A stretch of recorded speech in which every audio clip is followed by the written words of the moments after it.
Swiss Tamil TV வழங்கும் இன்றைய சுவிட்சர்லாந்தின் முக்கிய செய்திகள்.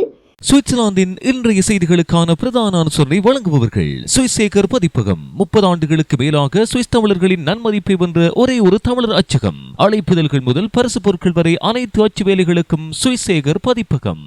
சூரிச் நகரில் யோகி மாஸ்டரின் ஸ்டார் இன்ஸ்டிடியூட்டின் நஹ்ஹில்ஃப வகுப்புகள் 1 முதல் 9ஆம் வகுப்பு வரையான பிரைமார், செகண்டார் மற்றும் மிட்டல் ஷூலர். இன்றே தொடர்பு கொள்ளுங்கள். மேத்தமெட்டிக்ஸ், டச், பிரெஞ்சு ஆசேஷ் மேலும் பல வகுப்புகளுக்கு நாட வேண்டிய ஒரே இடம் யோகி மாஸ்டரின் ஸ்டார் இன்ஸ்டிடியூட்.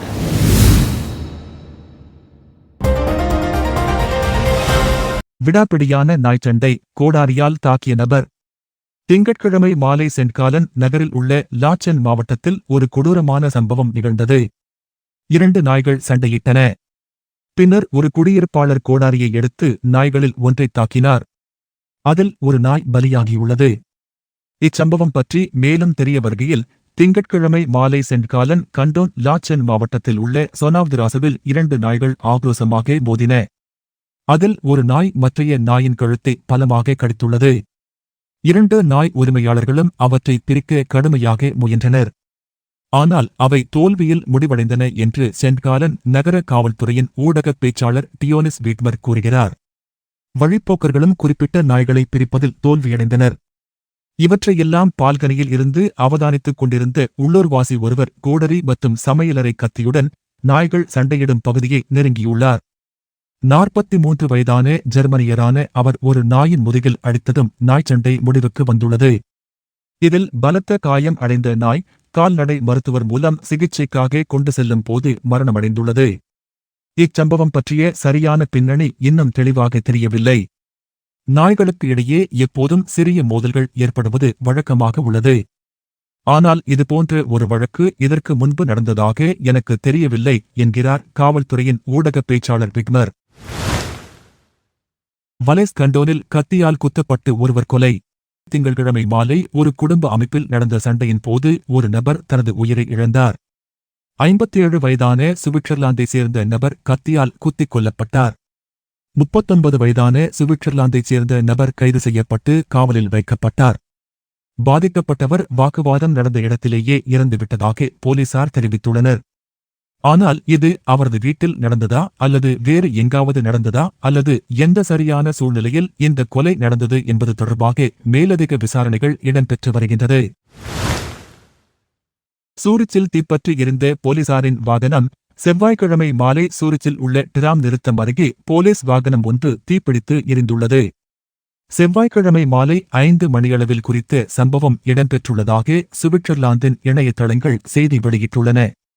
அவ்விடத்தில் நின்றவர்கள் கொடுத்த தகவலை அடுத்து ஊடகங்கள் போலீசாரிடம் குறித்த சம்பவத்தை உறுதிப்படுத்தியுள்ளனர். பொதுமக்களால் எடுக்கப்பட்ட காணொளியும் தற்போது ஊடகங்களில் வெளியாகியுள்ளது. அதில் பற்றி எரியும் போலீசாரின் வாகனத்தின் அருகில் தீயணைப்பு துறையினர் தீயை அணைக்கும் பணியில் ஈடுபட்டுள்ளதை காணக்கூடியதாக உள்ளது.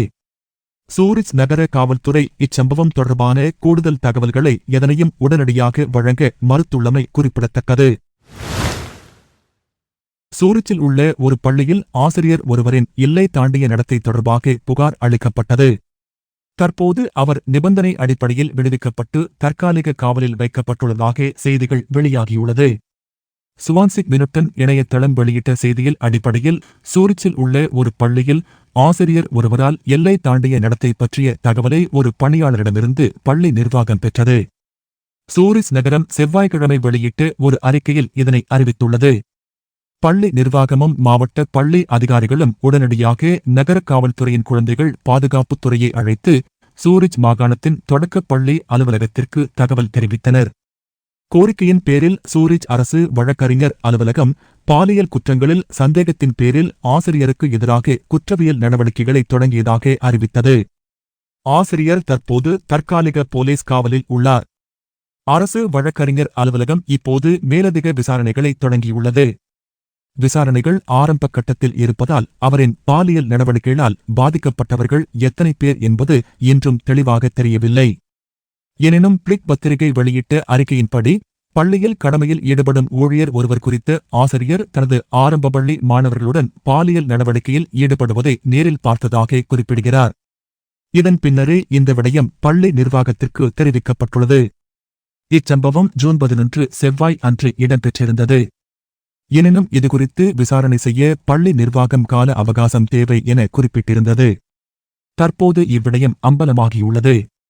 பாலியல் நடவடிக்கைகளில் ஈடுபட்ட குறித்து ஆசிரியர் 27 வயதுடையவர் என்பது குறிப்பிடத்தக்கது. அவரின் எல்லை தாண்டிய இந்த செயற்பாடுகளுக்கு பின்னர் பள்ளி நிர்வாகத்தினரால் அங்கு கல்வி கற்கும் பிள்ளைகளின் பெற்றோர்களுக்கு இது தொடர்பாக அறிவித்தல் விடுக்கப்பட்டுள்ளதாக தெரிவிக்கப்பட்டுள்ளது. சுவிஸ் தமிழ் உறவுகளுக்கு நன்றி. தினமும் எங்களது செய்திகளை மறக்காமல் பார்க்க எமது சேனலை சப்ஸ்கிரைப் செய்து உங்கள் ஆதரவினை வழங்குங்கள்.